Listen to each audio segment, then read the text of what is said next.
කියන්නේ ડોક્ટર කතා කරන්නේ අධිකරණ ඉන්නවා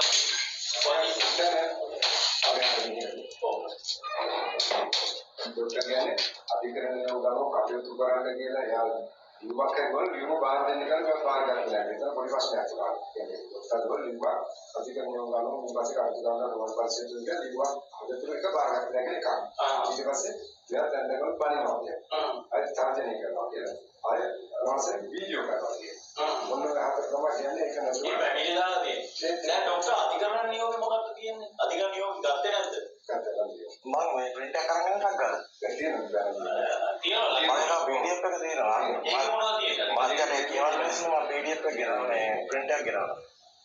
PDF එක කියන්නේ වාචික වෙන්නේ මැජිස්ට්‍රේට් කියලා තියෙනවා ඒක සටහන් කරනවා. මෙයාගේ අධිකරණ පරිශ්‍රය තුළ බාධාවෙන් හැසිරෙන්නේ එපා. ස්ථාන මාර්ගවල කටයුතු කරගන්න කියන්නේ. එහෙම කියනවා. නඩු නියෝගේ නැහැ. නියෝගේ මෙයාට දෙන්න එපා එහෙම කියලා නැහැ.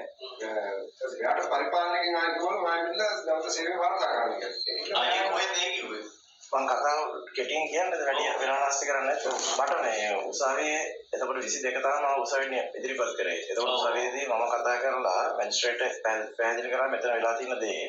එතකොට මැජිස්ට්‍රේට් කරන්න පුළුවන් දේ තිබුණේ මට පුද්ගලපයක් දෙන එක. මොකද ඒ වෙලාවේ ගෙදර කට්ටියට කියලා තිබ්බ පොලිසියෙන් මේ එන්න එපා මාව ගේන්නේ නැහැ කියලා. මම දැනුම් දීලා තිබ්බා. එතකොට කවුරුත් ඇවිල්ලා තිබුණේ නැහැ. එතකොට ඒකින්ද මම තනියෙන් කතා කරන්න ඕන. තනියෙන් කතා කරලා මට තනියෙන් අත්සන් කරලා එළියට එන්න ඕන. ඒ එද්දී ඒ කියන්නේ අර ප්‍රොෆෙෂනල් විදියට නැතුව ඒක අර ඇවිල්ලා නීතියෙන් මට නියෝග කරා නෙවෙයි. දැන් HQI මහත්තයා එතකොට එක මට්ටමකට ඉන්නවා නම් මම දැන් ડોක්ටර් කෙනෙක් විදියට මට්ටමක් තියනවා නේද? ඒක ගුරුත්වකෝ විදියට කතා කරලා මට කිව්වා අපි ඕනේ හැමතිස්සෙම ගැටුම් අවම කරගන්න. ඒතර අනිත් එක්කෙනා මැජිස්ට්‍රේට්. ඔව්. එතකොට අපි ඕනේ ගැටුම් අවම කරගන්න. ඒක සමහර වෙලාවට ඇත්ත මොකද්ද මේ සත්‍ය මොකද්ද කියලා හොයනට වඩා හොඳයි එක්කෙනෙක් අඩිය පස්සට ගන්න කියලා. ගැටීම අඩු කරගන්න කියලා. ඒ කියන්නේ මේ වෙලාවේදී වැඩිපුර විඳවලා තියෙන්නේ මම හින්දා. එතකොට ඒකින් තමයි ෆ්‍රෙන්ඩ්ලි ඇඩ්වයිස් එකක් දුන්නේ. ඔව්. පුළුවන් තරම් ගැටීම් ඇති වෙන තැනට යන්න එපා. ඔයා මොකක් හරි මූලික පියවරක් තියන්න මේ කොහොමද මේ ඊගාවට ඒ කියන්නේ ඒක රෙජිස්ට්‍රේට් අයිඩියා එකක් තියුන්නේ අපේ මොනවද තියෙන ස්පෙෂල් ඇබිලිටි ටෙම්පරරි ඇටැච්මන්ට් ඉතින් ඒක එක විදියට වෙනස් වෙනවා මම දන්නේ පොලිසිය අය කොහොමද හදිසියට මේ ගන්න කියලා මේ වගේ තත්ත්වයක් ආවා. එතකොට ඒකට මම මූලික පියවර විදියට මම 23 වෙනිදා 23 වෙනිදා මම ලියුමක් ලියලා දුන්නා. මේ මට වැඩ කරන්න දෙන්න. එහෙම නැත්නම් මේ කොහෙද හරි ඉතින් එතන මට වැඩ කරන්න. ඒක කොහොමද දුන්නේ මෙහෙටද? නෑ නෑ RD එකට දෙන්නේ. මොකද දැන් මම එතනින් කිව්වනේ මට ඇඩ්වයිස් කරන්නේ ආයි යන්න එපා කියලා. ඔව්. ඇඩ්වයිස් කරලා පස්සේ මම ඊට පස්සේ ඒක අහන්න නැතුව ආයි දවසක් ගිහිල්ලා ඊළඟ දවසේ ගිහිල්ලා ඔක ප්‍රශ්න කියලා ඔය කම්ප්ලේන් එක නුවරට දුන්නේ නුවර. ඔව් ඔය කම්ප්ලේන් එක ඔයා හිතනවාද 23 වෙනිදා ඔයාට ආයි කෝල් එකක් ආවොත් ඔයා එවන්නේ නැද්ද ඔයාගේ ඔෆිසර්ස්ලා හොස්පිටල් එකට? ඔව් දැන් මෙහෙමනේ ડોක්ටර් දැන් එතන මට තේරෙනවා මම දැන් නැග තැනක ඉඳගෙන කතා කරන්නේ. මම මීට කලින් මම ගොඩක් පොලිසියත් එක්ක ප්‍රශ්නක ඉඳියා. දැන් මම ඉන්නේ මැද තැනක. ඒකින්ද අපි ඒක හැබැයි ඒකට මූලිකත්වය මට හම්බුනේ. මට ඇත්තටම මම කියන්නේ පොලිසියෙන් කියලා කියන්නේ උසාවියෙන් මට අසාධාරණයක් වුණා කියලා මම හිතාගෙන ඉන්නකොට මට හම්බ වෙනවා මාතල ඉඳන් ආව මැජිස්ට්‍රේට් කෙනෙක් මම නමවත් දන්නේ නැහැ. හැබැයි මම යාට මොතර ඔළුව නමලා එනවා. අද ඉඳන් එදා ඉඳන් මම උසාවියට ගරු කරන්නේ මේ මහත්තයා ගැන හිතලා.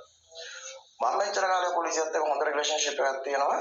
මම ඇවිල්ලා උපන්දා ඉඳන් අවුරුදු 37ක් හොඳට පොලිසියත් එක්ක සම්බන්ධකම් තියච්ච මිනිස්සෙක්. මොකද මගේ පොලිස් පොතේ ඕනනම් හොයලා බලන්න. මම දැන් හෙට SP අඳින්නවා කියලා මම පොලි දැන් ගැසට් කරලා තියෙන 27 පොලිසියෙන්ගේ මම ඒ දැම්මත් මගේ නඩු නැහැ. ඒක මං අධිකරණ ඉදිරියේ කියන ඔයගොල්ලෝ ක්‍රොස් චෙක් කරනවානේ. දැන් මගේ මල්ලි IP අඳින්න STF එක IP අඳින්න ගිහිල්ලා අපේ දෙවෙනි මල්ලිගේ මොකක් කරේ අධිකරණ ඉදිරියේ වරද්ද පිළිගත්ත කියලා මම කරේ ප්‍රශ්නයක් තියලා එයාට අන්තිමට එකෙන් එයා ෆේල් වුණා. දැන් මගෙත් ඒක වෙයි කියන බයෙන් තමයි මෙච්චර දවසක් ඇප්ලයි නොකර ඉන්නේ. මම DIG මේ වෙදමුල්ල සර් කෙනුත් ඉන්නේ දැන් එහෙම මම දාන එක වර්ත් කියලා. ඒ කියන්නේ මට ඇවිල්ලා ඔයා CI කෙනෙක් නේ. එතකොට CI කියන්නේ එතන මන් දන්න විදිහට චීෆ් ඉන්ස්පෙක්ටර්. එතකොට SP කියලා කියන්නේ ඔයාගේ රෑන්ක් එකෙන් ඔයාට ඉහළට පහළට. ඉහළට. එතකොට මම මෙතන සජිත් වගේ ආවොත් එහෙම SP රෑන්ක් එක ඇඳලා ඔයාට සැලුට් කරන්න ඕනද නැද්ද? සැලුට් කරන්න ඕන. එක්ස්පීරියන්ස් වල කොහොමද පල්ලෑරෑකේ සැලුට් කරන්න ඕන? එතකොට ඔයා සාමාන්‍යයෙන් මේ ડોක්ටර් කෙනෙක්ව සලකන්නේ එතකොට PC ලෙවල් එකෙන්ද නැත්නම් SP ලෙවල් එකෙන්ද? ඒක ඉතින් අපිට දැන් මේ ඒක ඩිපෙන්ඩ් වෙනවා. ඒක ඩිපෙන්ඩ් වෙනවා. දැන් ඔයාලට වාසියක් තියෙනවා නම් ඔයාලට දැන් හිතනවා නම් එහෙම නෙමෙයි ડોක්ටර් දැන් වාසිය නෙමෙයි. මම හිතන්නේ ડોක්ටර් ડોක්ටර් නෙමෙයි සමානව සැලකුම් ලැබීමට හැම ගුරුවරයෙකුටම අයිතිය තියෙනවා නම් මහත්තයෝ මිනිස්සෙක් විදිහට මට සමානව සලකන්න. මිනිස්සෙකුට සලකන විදිහට සලකනවා. එහෙම නැත්නම් ડોක්ටර් කෙනෙකුට සලකන විදිහට සලකනවා. සාමාන්‍ය සත්‍යත්ව සලකන විදිහට මට සලකනවා. නෑ මෙහෙමයි. මෙතන සැකකාරයෙක් ආව දැන් ප්‍රශ්නයකට ආව සලකන විදිහක් තියෙනවානේ. සැකකාරයෙක් විදිහට ආව සලකන එක ක්‍රමයකට තමයි සලකන්නේ. නමුත් ඉතින් ඕක අපිට තර කරන්න ඕනේ. මම කියාගෙන ආවේ. එතකොට ඉතිහාසයේ එක තීච්ච තමයි එකතන තෙල්දෙනි පොලිසියෙන් බ්‍රීච් කරනවා. හරිද? මට ජීවිතයේ තියෙන නරකම අත්දැකීම දෙපාරක් පිට දෙපාරක් තෙල්දෙනි පොලිසියෙන් දෙනවා. එතකොට මට කේන්ති වෙන එක අසාධාරණ කියලා නම් කියන්න එපා. මම කේන්තියෙන් ඉන්නේ. මට කේන්ති ගන්න පුළුවන්. ඒක හරි. එතකොට ඒ නැවත ඒ මගේ තීච්ච ඒ පොලිසිය පිළිබඳව මගේ විදිච්ච විශ්වාසය නැවත හැදුණා එක මහත්යෙකින්ද. ඒ මහත්යට කරු කරලා තමයි මම මෙතන ඇවිල්ලා වාඩි වෙන්නේ. නැත්තම් මගේ අතේ අද ඇවිල්ලා කවද 21 නේ? අද ඇවිල්ලා 21. මම අධිකරණයෙන් අනුමත නිදහස් වෙන්නේ පහුගිය මාසේ 22. එතකොට 23 වෙනිදා තමයි මට දවස ගන්න. ඒකට දින 30 සම්පූර්ණ 23 වෙනිදා. මොකද මට හදිස්සි මම අද යනවා හවුස් ස්ටොප් එකට.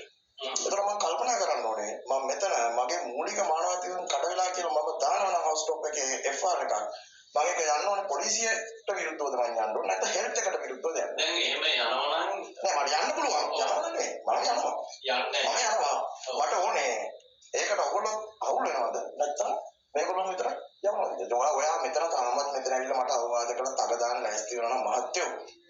ඒක වෙන්නේ නැහැ. ඒක බොරු කතාවක්. ඒක වෙන්නේ නැහැ. දැන් අපි දැන් කතා කරා. ඒ කියන්නේ මට මේ සම්බන්ධව වල වෙච්ච සිද්ධිය මම කිව්වේ. ඊපස්සේ ඇවිල්ලා පාර්ලිමේන්තු එකට කරන් යනවා. වාදනය වගේ මට කවුරු දැන් යාගෙල්ලා මෙතන විභාගය කරන්න බැයිද? ඉතින් ඒකට මම ආවේ අද පොලිසියට තමයි යන්තුවගෙන. දැන් අද එන්න කියලා දෙනවද? මට පොලිසියෙන් කරන්නේ මම දැන් ජීප්‍රා දැන් ડોක්ටර් යා ડોක්ටර් කියන කවදා කාර්යාලයෙන් ඊට පස්සේ ගෙනා. ඊට පස්සේ ඒ ડોක්ටර් කිසිම කාර්ය කරලා නැහැ. එහෙමකක් වෙලා නැහැ. අර දැන් වල දැන් මේ පැමිණිල්ල මේ ડોක්ටර් පැමිණිල්ල ප්‍රකාශයක් ගත්තද? මේ ડોක්ටර් එන්න ප්‍රකාශ එහෙනම් මෙහෙමයි ડોක්ටර්. දැන් මොකද දැන් එයා පැමිණිල්ලේ නැහැ මෙතන. ඔව් මොකද අන්නේක මට දැනගන්න. පැමිණිල්ලේ නැහැ. මේ මණ්ඩල ඔයාලට වෛද්‍යවරයෙක් කියා ගන්නා ලද පුද්ගලයෙක් එයා වෛද්‍ය අධිකාරියයි පවසමින් පැමිණිල්ලක් කරාම ඔයා ඒකට ඇක්ෂන් එකක් ගන්න එක හරි. ඔයා ඒක සංවිධානයේ තෙල්දෙනිය නැගති රෝහලෙන් සේවය ලබන මුළු තෙල්දෙනිය ප්‍රදේශ වාසීන් ගැන හිතලා තමයි ඔයා කටයුතු අඩාල වෙන්න තමයි ඔයා මේකට මෙහෙම කරන්න. හරි. එතකොට මම අහන්නේ මට පොඩ්ඩක් උත්තර දෙන්න. ඒක මොටිව් එකක් තේරෙන්නේ නැහැ. මිනිහෙකුට පුණා තියෙන මොටිව් එකක්. එතකොට දැන් ඒ පුද්ගලයාම ඔයාලට කතා කරලා නෙමෙයි එතකොට ඕවර් ෆෝන් නෙමෙයි ඇවිල්ලා පැමිණිල්ලක් සටහන් කරලා තියෙනවා. ආයි දැන් මේ 1 2 3 වෙනි පැමිණිල්ල. ඔව්. හරිද? 3 වෙනි පැමිණිල්ලත් එයා කිව්වට පස්සේ ඔයාලට හිතෙන්නේ නැද්ද මෙතන මොකක් හරි දෙයක් තියෙනවා මේක ඇවිල්ලා දරුණු දෙයක්. මොකද ආයතන ප්‍රධානී කියලා කියන්නේ පොඩි පහ කෙනෙක් නෙමෙයි. දැන් ඔබතුමා කියලා කිව්වම මම ඔබතුමා ගැන දිහා බලන්නේ ඔබතුමාගේ පෞද්ගලික මම දන්නේ ඔබතුමා අසාධාරණ කරද ළමයි ඉන්නවද ඒක නෙමෙයි. මේ තෙල්දෙනිය මූලස්ථාන පොලිසියේම අධිපති. එහෙනම් මම බලන්නේ එහෙනම් බලන්න ඕනේ. ඔව්. ඉතින් මට වැඩක් නැහැ නේ ඔයාලගේ ප්‍රශ්න දේවල්. දැන් මේක මෙහෙම කරන්න. දැන් මේ පැමිණිල්ලට දැන් පැමිණිල්ලේ නැහැනේ. එතකොට මේ ડોක්ටර්ගේ ගන්න මම ආවා කියලා මොකක් හරි සරලව මට ඕනේ. දැන් මේ ප්‍රකාශයක් ගත්තා නේද? ප්‍රකාශයක් ડોක්ටර් අර කැමිට දාගන්න ડોක්ටර් මෙයා ආවා කියලා සරලව දාලා මෙතන පාලනාධිකාරිය සම්බන්ධව මේ කරලා තියෙනවා. ඒ ගැටලු ඇති කරගන්න නැතුව මගේ පාර්ශවයෙන් මම උපරිමය කරා කියන එක සටහන් වෙන්න ඕන සහ බිම්මනතුරුව ආයි ඒ පැමිණිල්ලම ආයි නැවතාව පොලිසියට ඇක්ෂන් ගන්න බෑ. මොකද මේක විසඳලා නිසා. මට යන්නේ සාතිකෝ. මේක අවසන් කළා. මට සාතිකෝ. අවසන් කළා ඉවරලා දැන් ડોක්ටර් ට්‍රාන්ස් එකක් කිල්ලා කොහටද ගහුවේ? මෙහෙමයි. මට ට්‍රාන්ස් යන්න උවමනා නැහැ. මම කාටවත් බය යන්නේ නැහැ. මට වැඩ බැරි හින්දා යන්නේ නැහැ. මම මගේ පෞද්ගලික දෙයකට යන්නේ නැහැ. මම ඇවිල්ලා රාජකාරී කරපු මිනිස්සෙක්.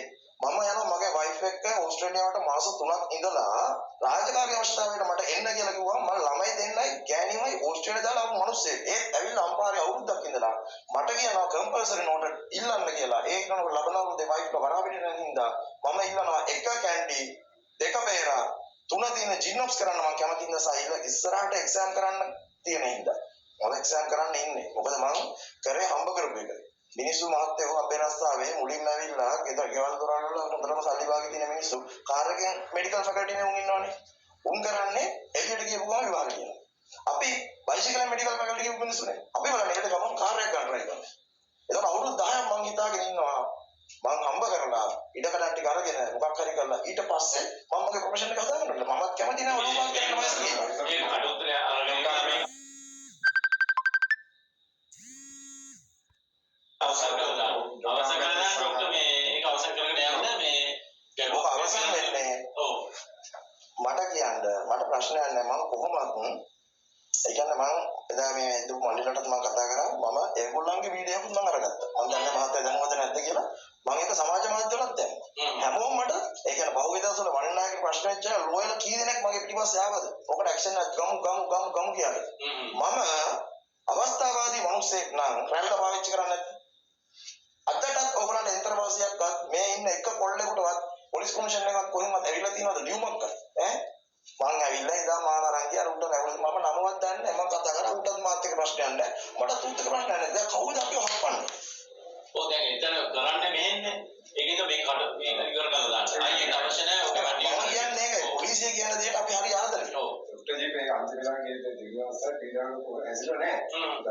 මේක මේක කරනවා එක. මේක ඉවර තියෙනවා නෑ මේක ඉවර කරලා අර විදියට මොකක් කරලා තමයි අපි දෙකොල්ලෝ නිකන් බොරු කරන්නේ ඒක අවශ්‍ය නැහැ මට හොඳට පුළුවන් ඔයගොල්ලොත් එක්ක කතා කරලා ඉන්න අපේ පස්සේ නැහැ කොහොමද පැමිණිලාවනේ අපි සම්බන්ධ වෙන්නේ ඒක මං කියන්නේ දැන් මේක මිස්ටර් නර්සන් මම ඊට පස්සේ කල්පනා කරා මොකද කරන්න ඕනේ කියලා දැන් මට කියනවා මේක පැහැදිලිව දාන්න දැන් ෆැමිලි කරලා ෆැමිලි විභාග වලට අනේ ආවේ නැහැ කියලා. ෆැමිලි කරව ආවේ නැහැ. ඒකින්ද මෙයා ආවා. එතනින් එහාට මේක මේ ෆැමිලි උනන්දු වෙන නැති නිසා මේක මෙතනින් අවසන් කරනවා. මම කියන්නේ මට පුළුවන් නම් මහත්තයෝ මේක ෆේවරේෂන් එකක් මං ඉල්ලන්නේ. ඒක සඳහන් කරන්න මම පැහැදිලිව ප්‍රකාශ කරනවා මම ඉදිරියේ රාජ්‍ය සේවකයෙකු ලෙස කටයුතු කරනවා කියලා.